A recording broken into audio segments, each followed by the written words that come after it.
Nothing is more dangerous to a confident woman than an insecure woman. Insecure women see confident women as a project to dismantle. And the crazy part about this is insecure women are attracted to confident women because people are attracted to what they lack.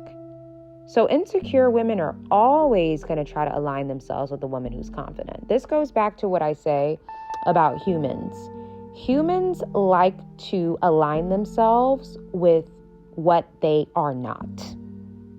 And I think as people, it's our job to not allow people who cannot offer what we offer into our vicinity. They're always going to try. I always make that example of you can see a hobo and say, hey, do you want this Ferrari or do you want this bicycle? The hobo has never worked a day in their life and they're still going to choose that Ferrari.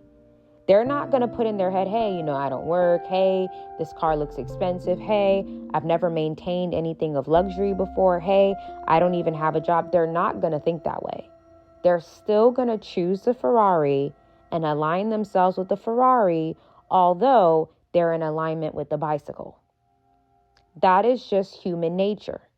That's why it's your job to protect yourself from people who are not in alignment with you, trying to align themselves with you.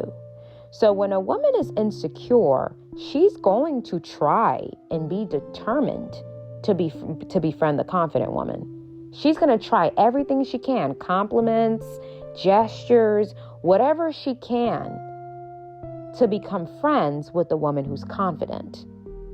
But then what's going to happen is her ego is going to take over. And then she's going to resent the woman for being confident. And then she's going to try to punish her for being confident.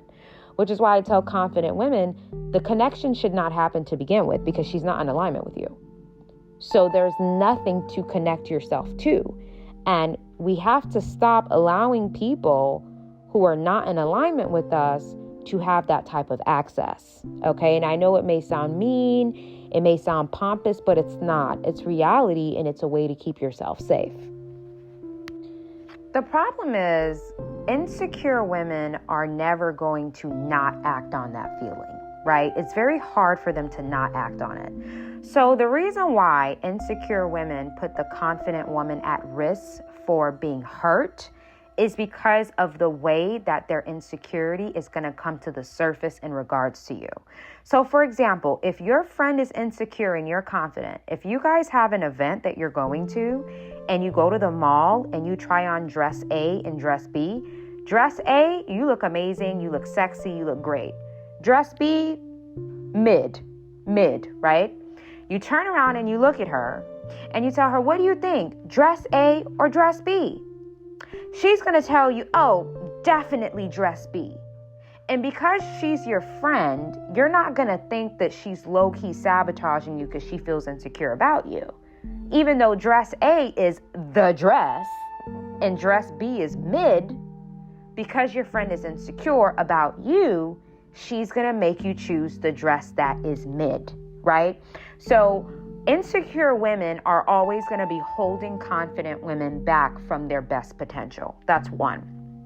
Second is insecure women are always going to go after your guy.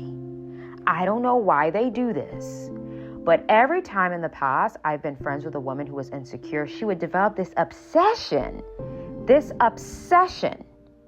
with getting the guy that is with me or the guy that I want. It's like she made it her life mission. She would never dress sexy, but she will dress sexy if the guy that I like is going to be there. So that's another way insecure women are dangerous to confident women, is the way that they will throw themselves at the guy that you're with. And if you choose to date the right men, your guy's going to tell you, hey, that's not your friend. Like, your guy is going to call her out on being a weirdo, right?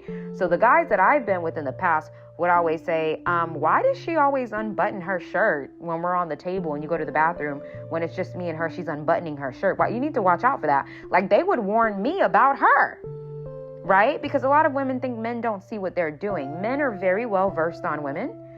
Men know exactly what you're doing. And ladies, please listen to your husbands about your friendships. They can spot a hater friend from a mile away. Men can always spot it, okay? So insecure women tend to sabotage or try to create issues in your romantic affairs. Insecure women are always going to make you feel bad for taking care of yourself. Why are you always at the gym? Why are you always having salads? Why do you need to get your nail done? Why do you need to get your hair done? Why are you going to get your boobs done? Why are you going to get your teeth done? It's always questioning what you're doing to better yourself and making it seem like you are committing a crime, like you're a criminal for desiring to take care of yourself. And then they're going to start calling you vain. And then they're overall going to start to get overwhelmed with dealing with you. They're going to get annoyed when you're there. I remember there was a time I was working with a woman who was very insecure. And I noticed that she would always smile and laugh with all the other girls, with all the other ladies. But the minute she would see me walking in through the door, meaning I have to work that day in office, she would automatically take a deep breath and frown for the whole 8-hour shift. Because just my presence, just me being there, made her feel like she wasn't going to get any attention, which was not the case because she was beautiful, but she was very insecure. So I had to pay for it, meaning she would do all these things to try to sabotage my position there, right? And she also had a problem that my boss was, giving me googly eyes.